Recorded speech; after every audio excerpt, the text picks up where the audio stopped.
All right, welcome everyone. We're Semblance of Sanity. I'm Caleb. I'm Jacob. And we're here for Lycoris Recoil, episode 8. Our Lycoris just recoiled from the reveal that we had last episode. See Quite what a I bit, did there? Yeah. indeed. Well played, well played. Yes, yes. But also, another Allen Institute child confirmed he can do the bouncing the phone on the railing thing. It's very cool. Yeah. But he's hitting the big tower. He's hitting the big tower. This is something that was foreshadowed from the beginning. Something that was established from the beginning. Yep. And we now know why he's diametrically opposed to Chisato. Everything is lining up. This is setting up for a very specific type of finale. Yep. And aftermath. Now, Chisato has a unique situation in her role as being the Lycoris under the care of Mika. Because now we know that there's a lot more complicated of a relationship, not just between Shinji and Mika, and then Shinji and Chisato by extension, but the way in which this balance is being reminded that it has its limits and also its deadline. Yeah. So we'll have to see the details of that. We will. There will probably be some eventual hard conversations from the very apologetic Mika, but also the still holding on to a lot of secrets Mika. And carries a gun when going on a date.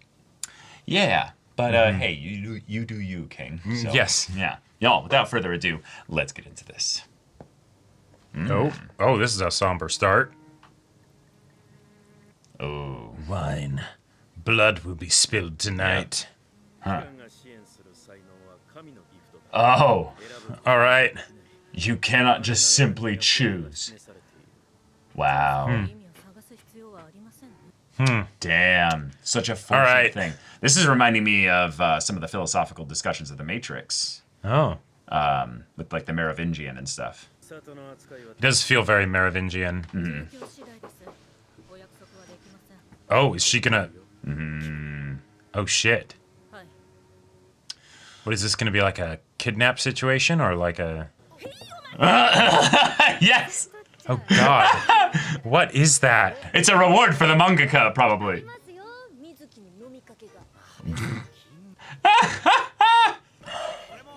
Oh my gosh! Oh, okay. Takada's just like, I'm done with this shit. I'm out. Wait, she's not gonna make them? Oh no. Money. We're going to be broke. Yep.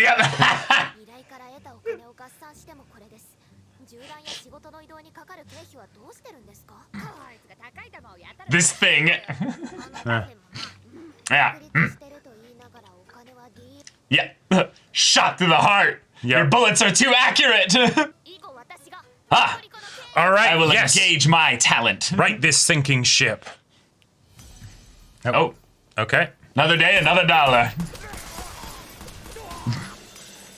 Yeah, and she's not skimping on the number of bullets either. Yep.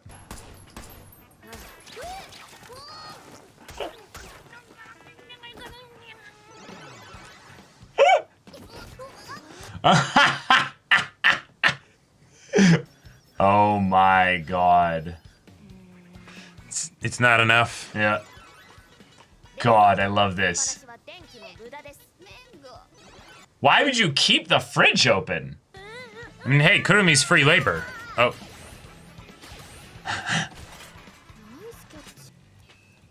Wait. Oh my god. Are you kidding me? Okay.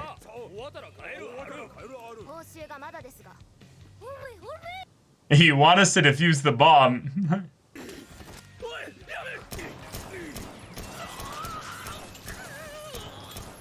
Just keep the guns and sell them. Don't give them back. Yep. Ah! What? Oh. Why haven't we been paid yet? Oh my god. All right.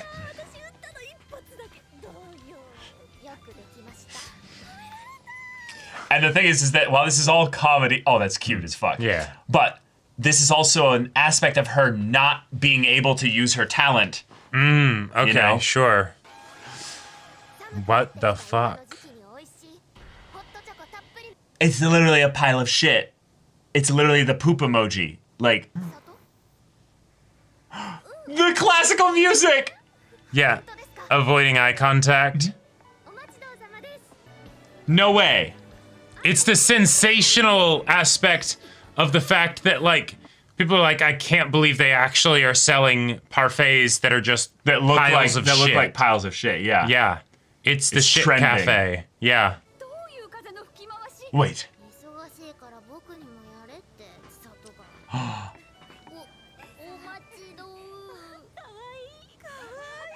Oh. Right, no one will get mad at a little kid.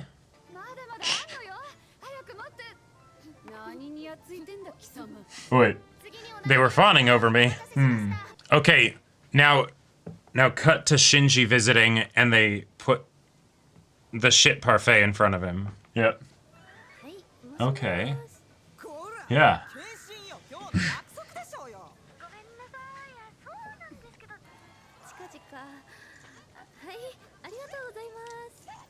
Yep. And someone just got a face full of shit.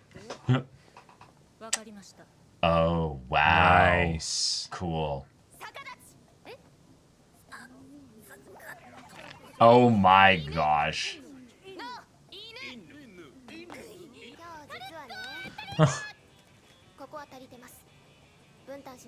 Oh. The confused businessman. So, Wow. yeah, that's a lot of money.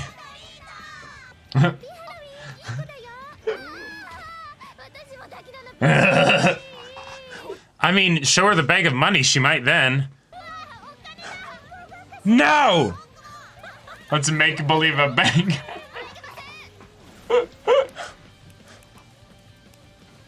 If you're still in the red somehow after you got that bag of cash. No, they're back in black. Oh yeah. He's just like, the stress is down to a manageable level for once. Ah! Upgrades, people! Oh Upgrades! shit!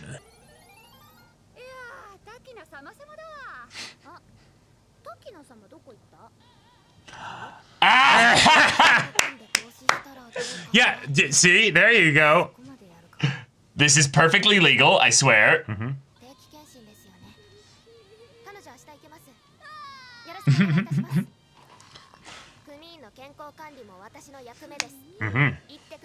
Oh, Fine. damn. And that's it. Yep. That was a lovely slice of life Oh yeah. bit of the story. So now...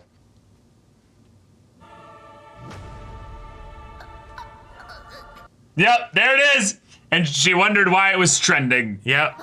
Oh no! After she just After went you to the just bathroom. flushed, yep. No!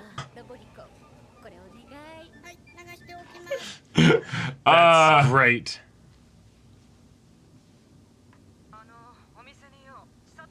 And she didn't show up.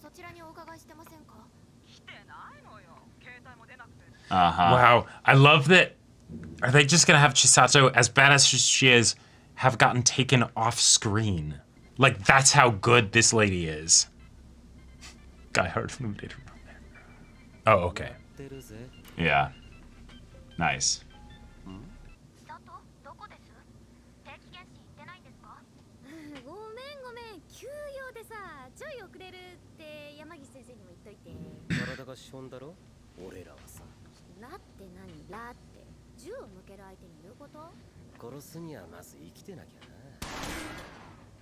Damn. Nice.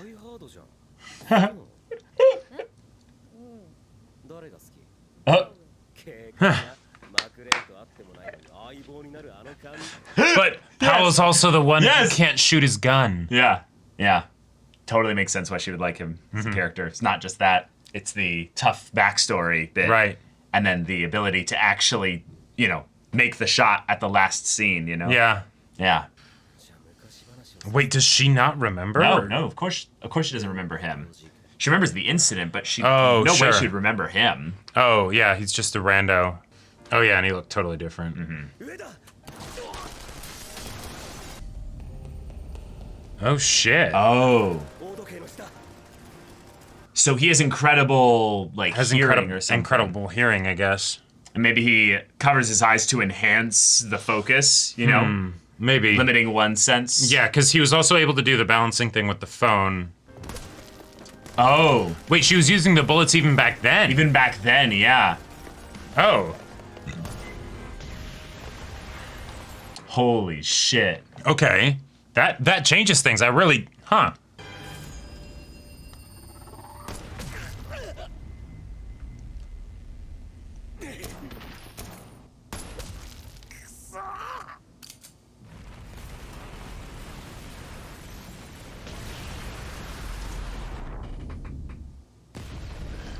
Huh.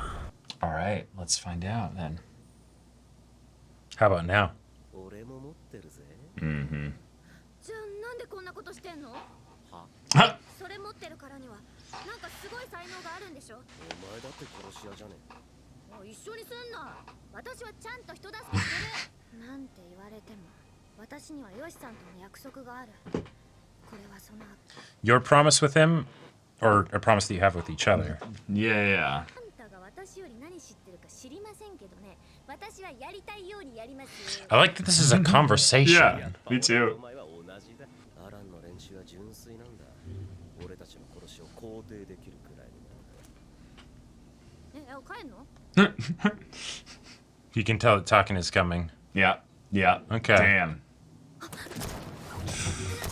Shit.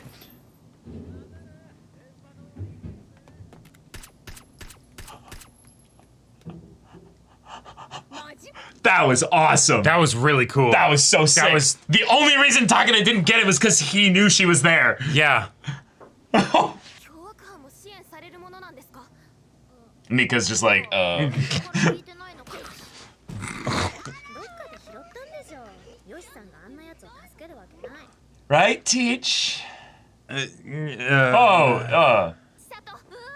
私からの電話は参考でいいの。出ない場合は危険と判断して次のワン切りですぐに向かう通知とします。 nice code. Yep. また遊びに行きますから。本当？どうせ？またご飯。 No, I won't No. live with you. I'm not crazy. Yeah. 仕事し I'd visit you. Yeah. But you have to move. Otherwise, I won't visit. Yeah.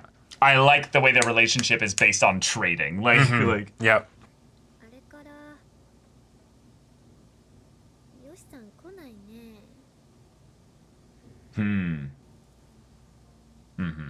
はい you've been a good kid. もうこれ100円の欲しかったんでしょ？くれるの？大切な場所なんでしょ？ Right.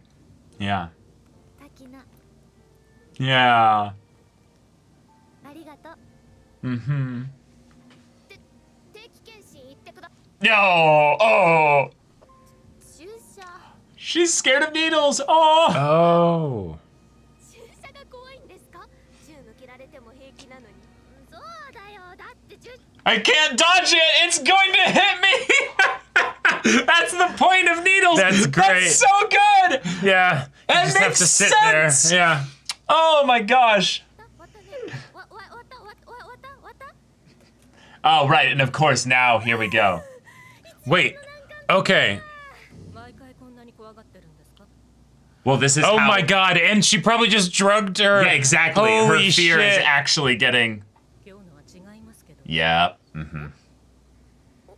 Yep. Yep. Oh my god. That was such a good, like 1, 2, 3. Yep. 山岸スあとまだ。 Just like that. Wow. そうですね。 Well, here we go. Wait. Okay. Is she gonna take the heart back?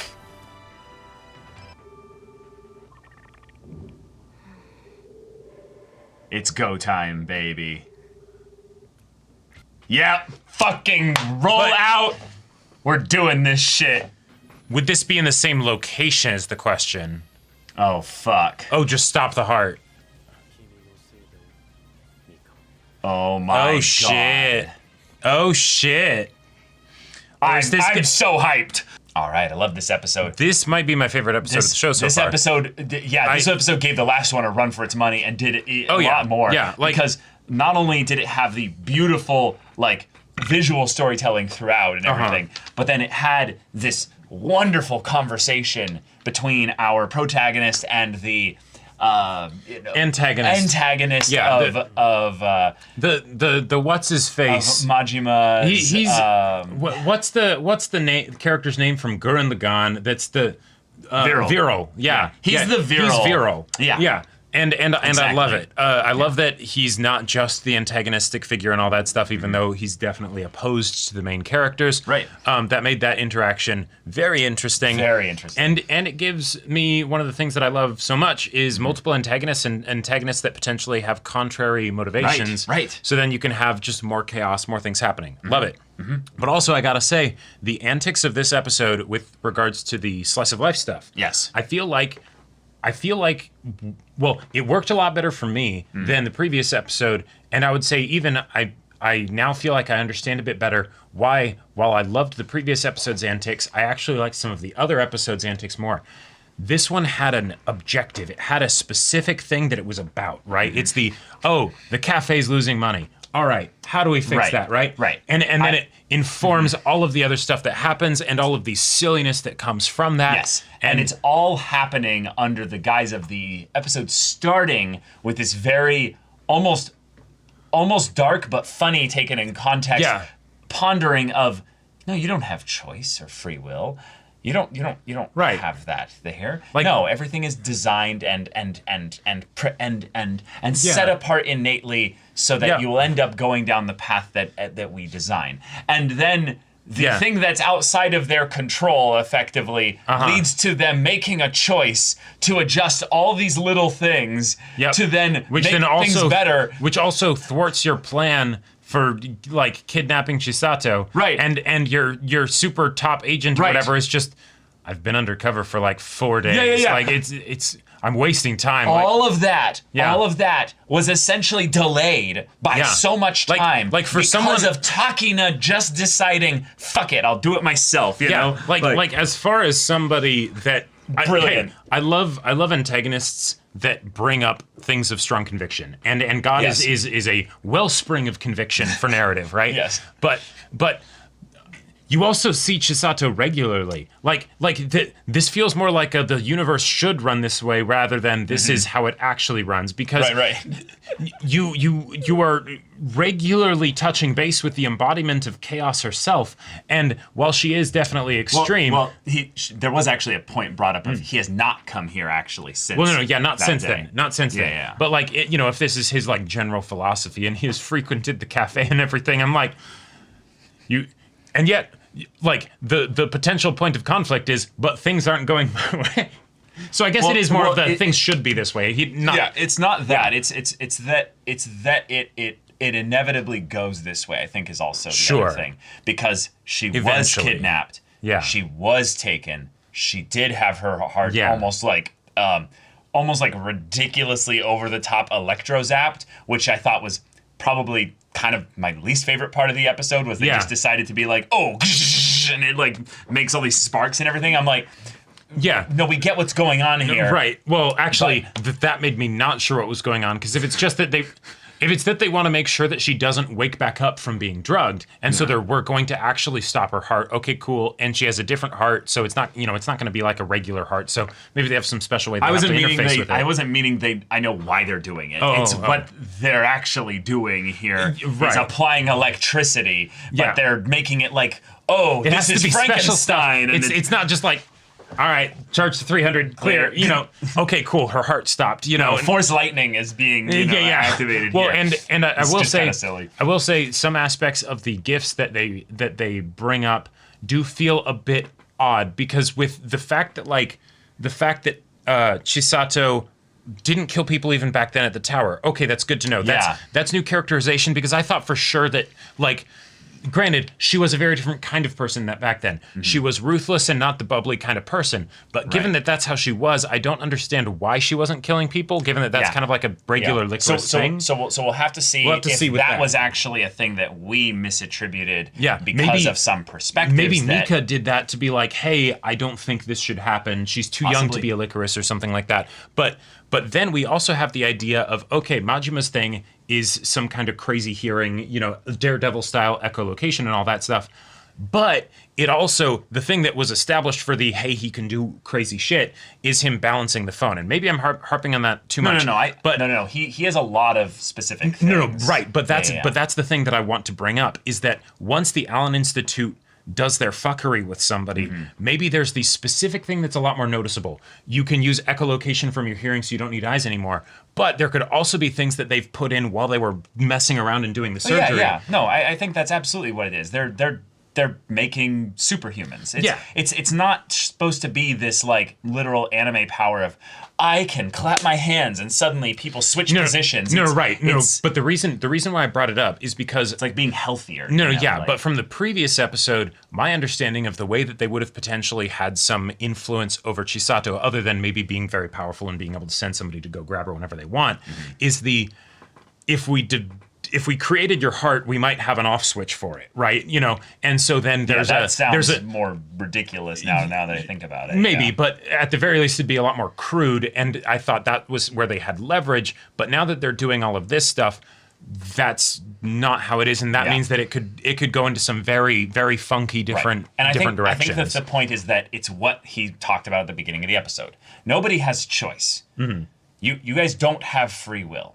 When you think about what the Allen Institute is, we just say it's that, and it's this thing that's brought about so much great change by having people then do, I'm a media journal, like the way that make Majima music that'll that. move the hearts of people. Like I was a medalist. It's like, no, you want the, like, you probably do want to, make music. But they're playing God. That's what they're doing here. They're directing society to the point where he believes, probably because he has evidence for this, that people essentially don't have choice. We're modeling the world after these people that are probably specific ones being the experiments to push the technology. Right, you find the people that would be conducive to experiment on and all that stuff. And hence this still being new and experimental. It's not everybody. Right. But as far as a specific point of conflict that I could see being introduced in the next episode or in the near future as a result of Chisato being taken, I could see them puppeting her as a result of the stuff that they've done, and that could be thematically in line with the not having will and stuff like that. And so then it's we're going to reclaim them. Maybe going too specific, but I don't like that. Yeah. I see why you would think that, but I don't like that from a storytelling standpoint with regards to literally the thing about her character is her bubbly nature. I want to see her make a choice in the stance that you'll have consequences if you don't. Right, keep the agency in there. Keep the agency in there, but have it be something where her being taken over is more based on her being given not really a choice, but kind of this guy's essential world view, where it's this is what the world is from my perspective. Now you don't have a choice, don't you see? And then she goes, strong-arming someone into acquiescence is a lot more interesting than saying, okay, you now don't have a will. Right. You're just doing this thing because, we're bypassing your brain or whatever. Right. And it also doesn't make sense, really, with just what we've had them do here. Why are we electro-zapping her heart here? That is the setup of we're doing weird shit. But that seems like that would be the thing that they would use to control her if they were, doing something and that's where I would think it literally is mechanical. They showed like glowing light coming from that's what I thought was kind of odd, because when originally I see them prepping for a surgery, I'm thinking, so they're taking the heart back, but I don't think that's what it would be, because then that'd be the whole investment in Chisato would kind of be down the drain. And so then it more seems like it's we're going to be tampering with this, either maybe to introduce some kill switch or to, give you that compelling reason to do what we say or something. It also might be just a thing of where they're like, no, you did good tests. This was great. Sure. And now we need to delicately kill you, because we're going to harvest literally everything from you. And she could just be dead. Sure. And one of the things that I think is really potentially cool with this, and I really think this is a potential cool thing that they could do here, is that if they actually just kill her here, and it's okay, now we need to revive her before she gets harvested, like they take apart all the pieces there, like if they have the ability to have her heart be a mechanical thing, you could effectively potentially give her a reboot or something like that. I mean, yeah, you need to keep the brain from like No, obviously, deteriorating, we're getting into sci-fi territory of ridiculous stuff there. But that's one of the things that's interesting to me about this because, the electricity stuff is the weird stuff's going to happen. But if they have something that they know works with Chisato, I could see that being something where then it would be much less difficult to then do it for someone else as well, because you know that this specific procedure works, right? You know, the Allen Institute could totally just be in a situation where it's, we give people hearts and make them have really good hand-eye coordination and stuff, and that's all we can do. But they do a bunch of different procedures, and they all kind of seem to work. So it doesn't seem like it would be the kind of thing where it's we need that specific device because we can't make another one or whatever. Like, no, they'd probably be able to do it just fine, and then they need to tweak it to some new person's body because the device, people are the different. device honestly seems arbitrary. Yeah. They could all be genetic modification. Right. Having a heart wouldn't help you dodge bullets, right? You know, like that. It's a genetics thing, but the heart itself is a fun mystery box, pun intended, that we can have explored in the future episodes here. But given that this episode gave us all that with the conversation, with the hilarious antics in the beginning, and then what is the Allen Institute actually all about here? What is their actual thing? And them being in a lot of ways, Chisato being like, yeah, well, we can get mixed up in something like that, right, Teach? And he's like, yeah, of course not. I'm liking Mika more and more. I'm liking Mika more and more as the show goes on. Yeah. Because with the type of show that this is and that it's going for, right, that it's intentionally being, the adults don't have as much of a place in the show as the kids do, right? Because, it's about the kids. Yep.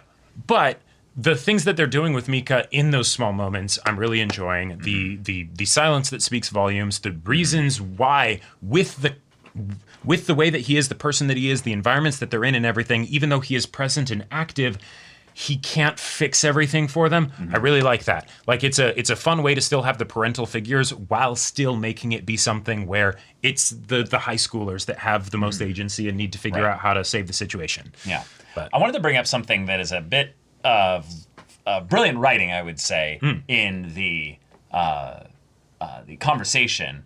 But I also want to bring up the way in which there's something potentially kind of sinister being exposited about it as well. The scene where they're talking about Die Hard. Oh, yeah. I love that because if you've watched Die Hard, you know why her liking Powell is Makes total sense. Such a big deal. Yeah. Powell has the true emotional heart of the story in a lot of ways. Yeah. Because he's dealing with two measures of, multiple measures of pain here. He has the past where he shot a kid. He did something that he's regretted forever. It's changed the way that he approaches being a cop, the way he handles his life, and it's something that he's able to process through with John over the course of the movie.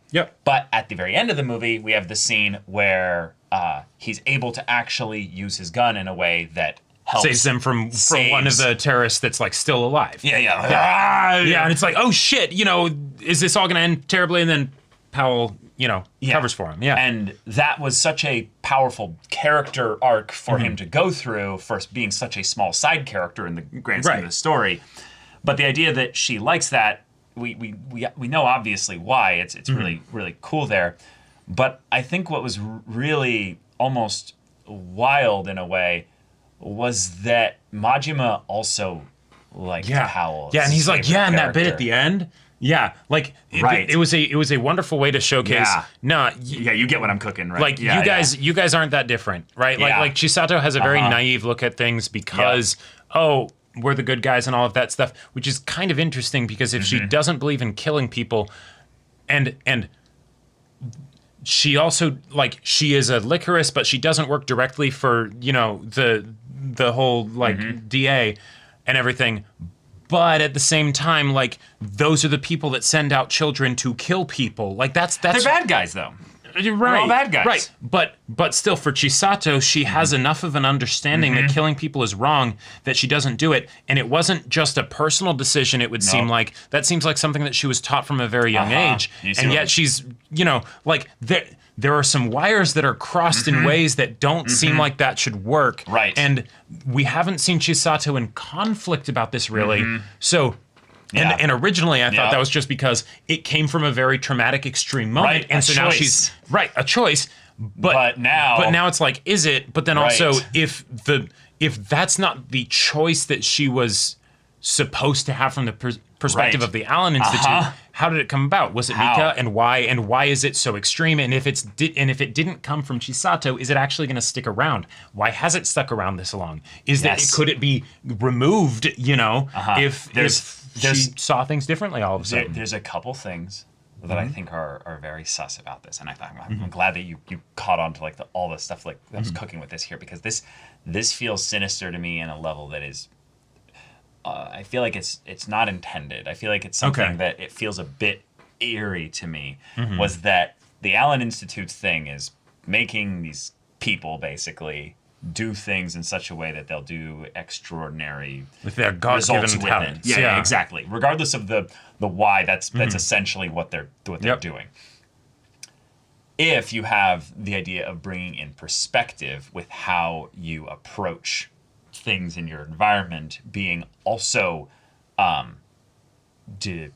decided, if you will, within the Allen Institute stuff here as well. Right, yeah, yes. There is no conflict, at the very least, from Shinji's angle, since he's our point of view into the Allen Institute. The Allen Institute could totally just be a for-profit corporation or whatever, right? But I think they also literally said they were a non-profit, humanitarian. Well, right, exactly. It's thing, we're great. Everybody loves us, and then it's maybe not. But Shinji, there is no conflict within himself about the things that he believes and posits and such. Right. And as a result, if you're right and there's no question about that and everyone else is wrong, then there's no reason to doubt yourself in the actions that you take because you're right, you know? And so the eerie thing about this is that I think Chisato is the same way. Sure. And it's something like that actually makes her the most terrifying, is not that she has all these skills or all these specific things here, but it's that something made it slightly off. Okay. Where for whatever reason, from very young age, no killing. No killing.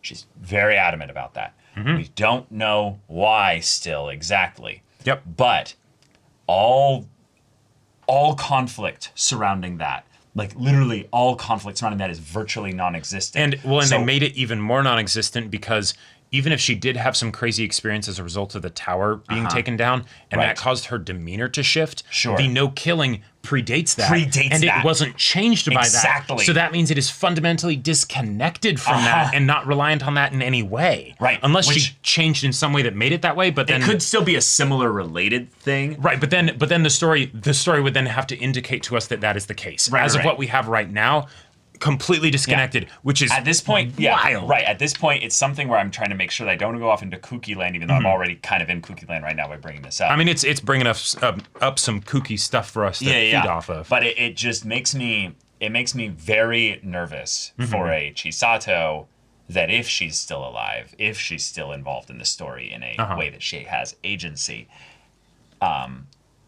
what that level of I will do this, I will never stop, I am unrelenting, how terrifying that actually can be. Yeah. I think one of the things that makes us so impactful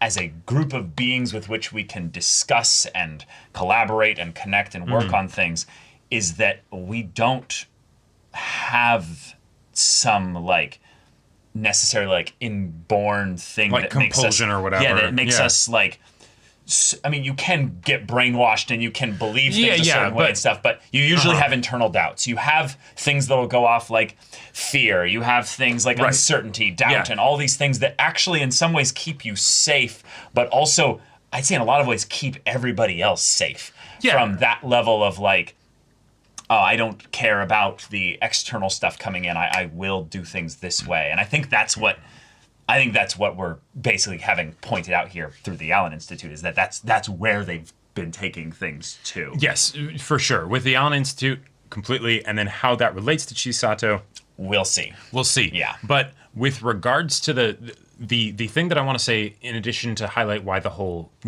not killing thing predating what happened at the tower is so crazy, is that if you look at the arcs for the characters in the show, the main two characters, right? For Takina, it's very obvious. It was set up from the beginning in episode 1, and it's moved along very quickly and without real like conflict with regards to that. Right. It's just us getting to see the process of Yeah, it. And it's yeah. wonderful, it's great fun. No. With Chisato, it's different. The not killing people has been the point of the defining aspect of her character. Yep. And so it would make sense then that the arc would Address it. address it, and some at the point. very least address it. Yeah. And potentially, if it's not going to address Adjust it. the way it started, adjust it, have it come into conflict. And given the fact that the big thing that's been the backstory moment for Chisato apparently had nothing to do with her not wanting to kill people, what is her arc then? Yeah. Because, normally I would think there would be something where then Takina needs to save Chisato in some way, even if it's the saving of the heart, because it's the, hey, you did this for me, and now let me remind you. But if that's not it, Oh boy. what are we in for? And then it's that could be it though. She could just be dead. We'll see. Yeah. Yep. But y'all, thank you so much for watching this episode's reaction and discussion. If you want to see the next episode's reaction and discussion right now, though, go check out the link in the description below for our Patreon. You can get on early access there. You can watch full-length timer reactions there, and all this comes with Discord access, so you can chat with us in the community there about this show, about anime in general. And also be sure to check out my Baldur's Gate 3 Let's Play on Twitch. And if any of that interests you, we'll see you there. But until then, we're Semblance of Sanity. I'm Caleb. I'm Jacob. And we'll see you all next time.